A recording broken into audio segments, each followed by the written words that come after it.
Predictability is one of the most powerful yet overlooked drivers of an animal's emotional stability. If you think about how a pet experiences the world, it's not through long-term planning or abstract reasoning, it's through patterns. Their brain is constantly asking a simple question: is this environment safe and understandable?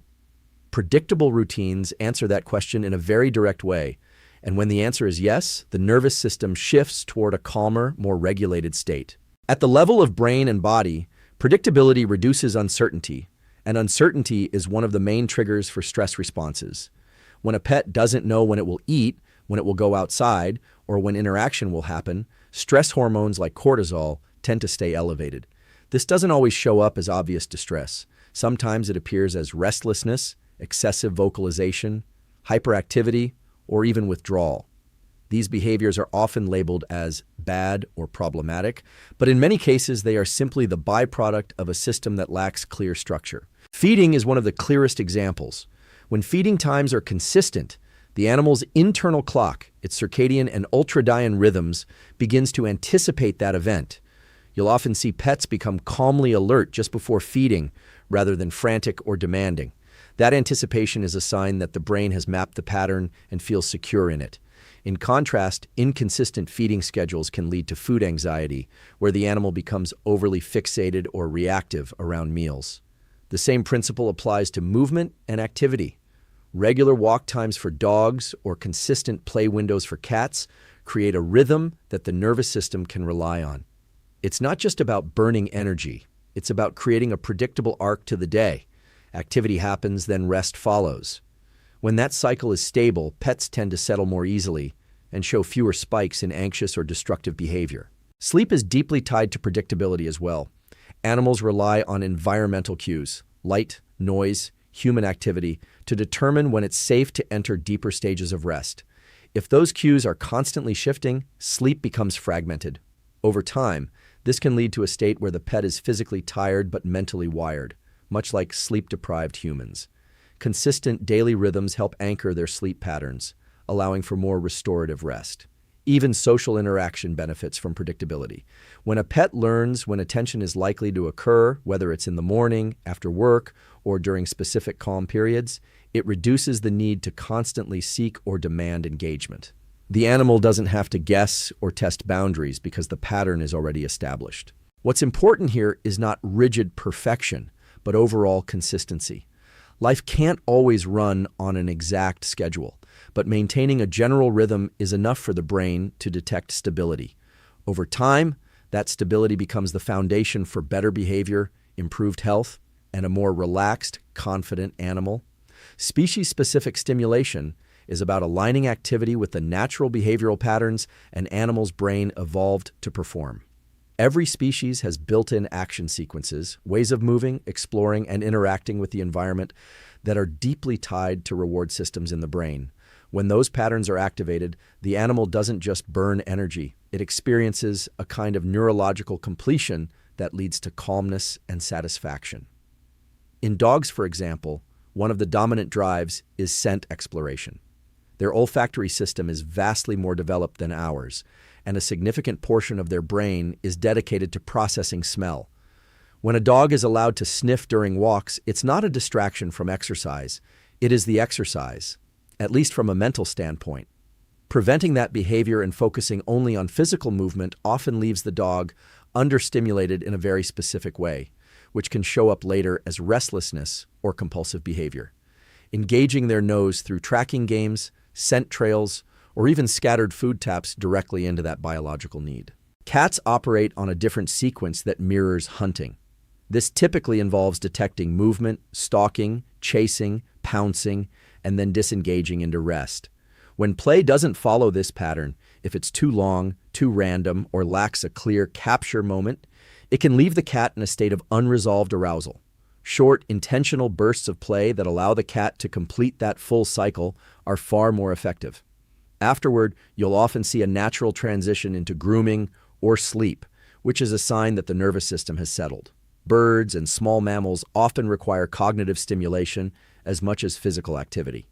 In the wild, much of their time is spent foraging, problem-solving, and navigating complex environments. When their captive environment lacks that challenge, they can develop repetitive or self-soothing behaviors that signal understimulation.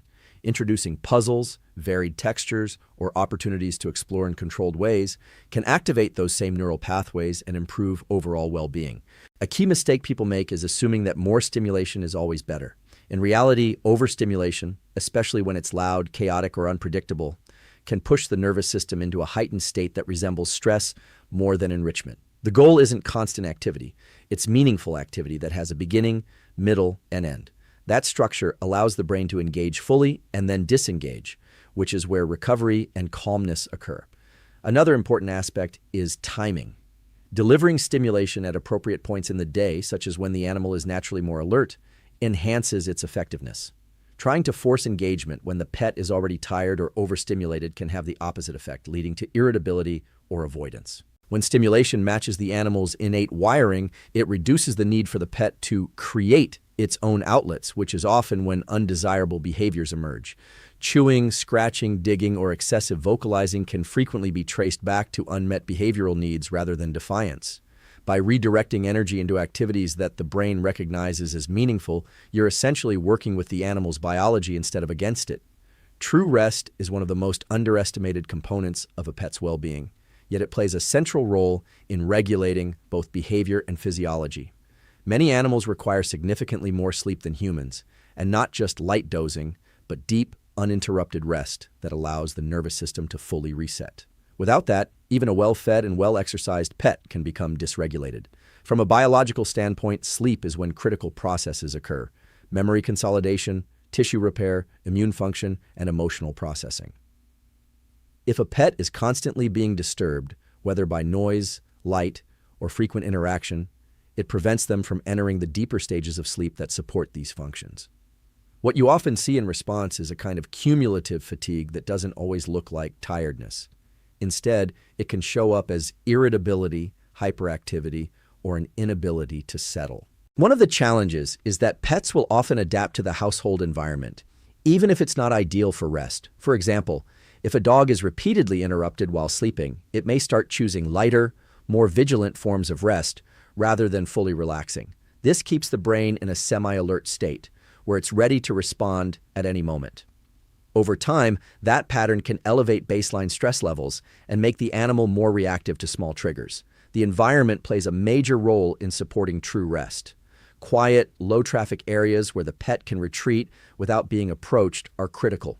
Constant foot traffic, loud sounds, or unpredictable disruptions can prevent the animal from ever fully letting its guard down.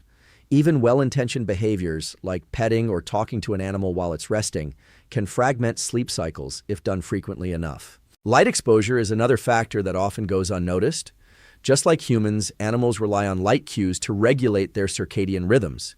Irregular lighting, such as bright artificial light late at night or constant screen exposure, can disrupt their internal clock, making it harder for them to enter consistent sleep patterns.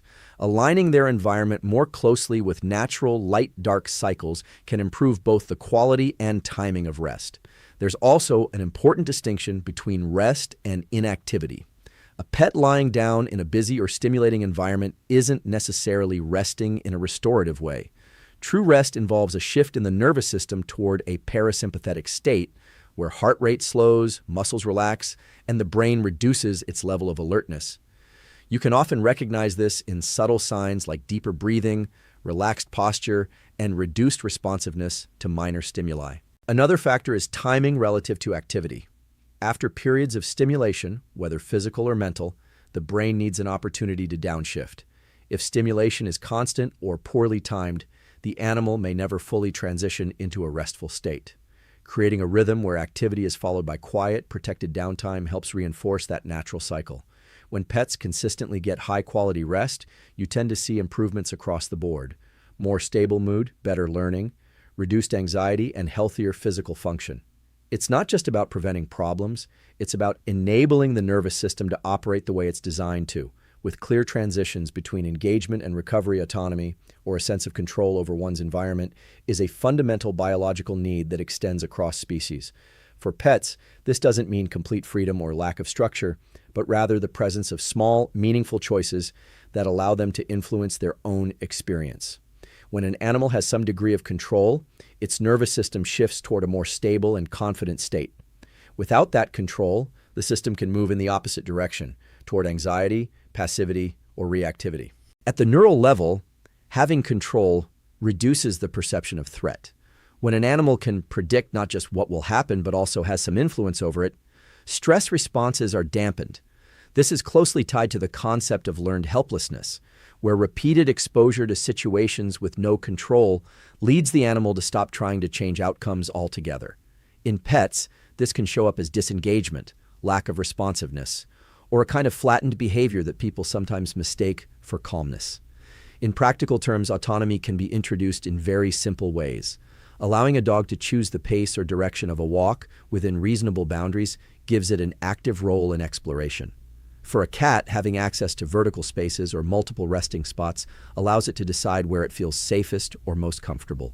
These choices may seem small from a human perspective, but they carry significant weight in how the animal perceives its environment. Choice also plays a role in social interaction. When a pet is able to approach or move away from contact freely, it creates a very different dynamic than when interaction is imposed. For example, a dog that can walk up to you for attention and leave when it's had enough is more likely to remain relaxed and engaged. In contrast, repeatedly initiating contact without reading the animal's signals can create subtle tension, even if the pet doesn't outwardly resist. Another area where autonomy matters is access to resources.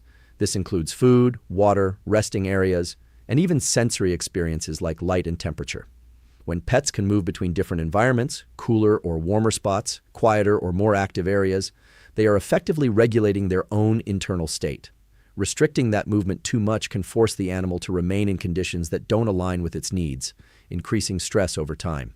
Training can either support or undermine autonomy, depending on how it's approached. Systems that rely purely on control and correction often suppress behavior without addressing the underlying state of the animal. In contrast, training that incorporates choice, such as offering options and reinforcing voluntary engagement, tends to produce more resilient and adaptable behavior. The animal learns not just what to do, but that its actions have meaningful consequences. It's important to recognize that autonomy doesn't eliminate the need for structure. In fact, the two work together.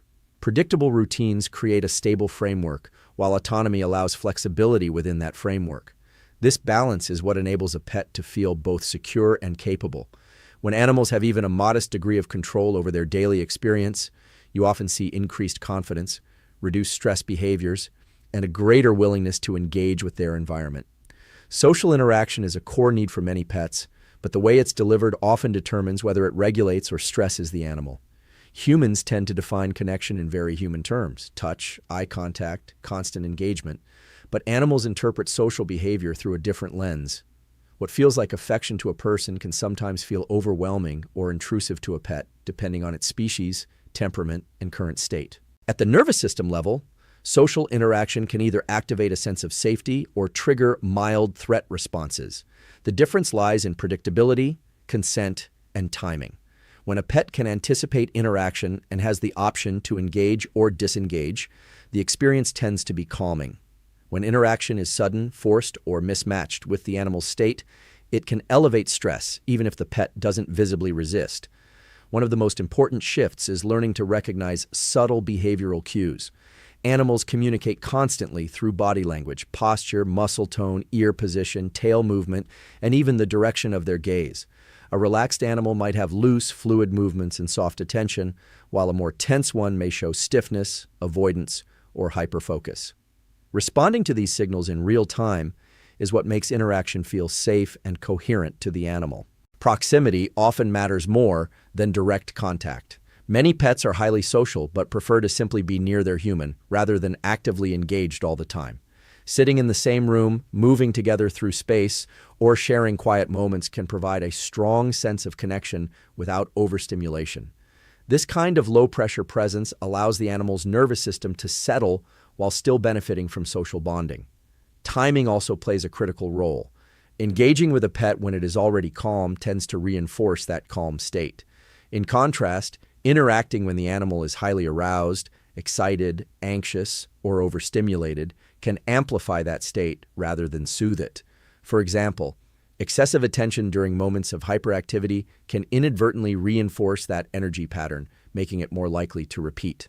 There's also a difference between structured and unstructured interaction. Structured interaction, like training sessions or intentional play, gives the animal a clear framework and often leads to more predictable outcomes.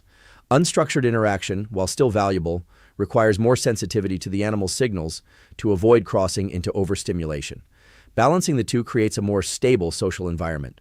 Another factor is consistency across people. If different individuals interact with the pet in very different ways, some respecting boundaries, others ignoring them, it can create confusion and reduce the animal's sense of control. Consistent, respectful interaction patterns help the pet form clear expectations, which in turn lowers stress. Over time, when social interaction aligns with the animal's preferences and signals, it strengthens trust. The pet learns that engagement is safe, optional, and rewarding rather than something it has to tolerate.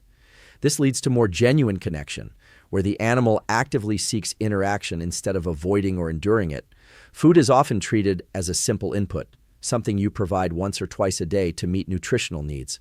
But for animals, feeding is deeply tied to behavior, brain function, and emotional state. In the wild, eating is not a passive activity. It involves searching, tracking, manipulating, and sometimes problem solving.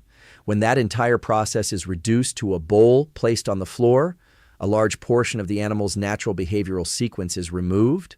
At the level of the brain, the act of working for food engages reward pathways in a much more complete way than passive consumption. Dopamine, which is associated with motivation and anticipation, is released not just when food is eaten, but during the process of obtaining it. When pets are given opportunities to engage in that process, even in simple, controlled ways, it creates a more satisfying and regulating experience. The animal doesn't just feel full, it feels behaviorally fulfilled. For dogs, this can include scattering food across a space, using puzzle feeders, or creating simple scent-based games where they have to locate their meal. These activities tap into their natural foraging and tracking instincts. Instead of consuming food in a few seconds, the feeding process becomes extended, engaging both mind and body.